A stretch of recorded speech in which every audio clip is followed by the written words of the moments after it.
എല്ലാവർക്കും നമസ്കാരം. പൂക്കളുടെ രാജാവ് എന്നറിയപ്പെടുന്ന റോസാപ്പൂവിനെ ഇഷ്ടപ്പെടാത്തവരായി ആരും കാണില്ല. എൻ്റെ വീട്ടിൽ നട്ടുവളർത്തിയ ഒരു റോസാ ചെടിയിൽ വിരിഞ്ഞ പൂവാണ് ഇത്.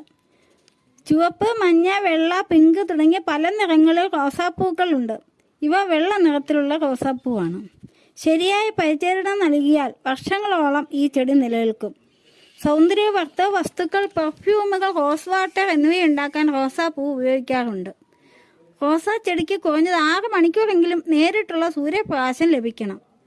മണ്ണിലെ ഈർപ്പം അനുസരിച്ച് നനയ്ക്കുക. ചെടിയുടെ ചുവട്ടിൽ വെള്ളം കെട്ടിക്കിടക്കാൻ അനുവദിക്കരുത്. ചെടി നന്നായി വളരാനും കൂടുതൽ പൂക്കൾ ഉണ്ടാകാനും ഇടയ്ക്കിടെ ഉണങ്ങിയ കമ്പുകളും ഇലകളും മുറിച്ചു മാറ്റണം. ഇത് പുതിയ ശാഖകൾ വളരാൻ സഹായിക്കും. വളം: ചാണകപ്പൊടി, അടുക്കളയിലെ ജൈവ അവശിഷ്ടങ്ങൾ ഇവ വളമായി നൽകാം. ആരോഗ്യമുള്ള ഒരു കമ്പ് മുറിച്ചെടുത്ത് നടുന്നതാണ് ഏറ്റവും എളുപ്പവഴി. അല്പശ്രദ്ധയും സ്നേഹവും നൽകിയാൽ എല്ലാവരുടെ വീട്ടുമുറ്റത്തും റോസാപ്പൂക്കൾ നിറഞ്ഞു നിൽക്കും. ഈ പൂവ് ഇഷ്ടമായെങ്കിൽ ലൈക്ക് ചെയ്യാനും ഷെയർ ചെയ്യാനും സബ്സ്ക്രൈബ് ചെയ്യാനും മറക്കല്ലേ.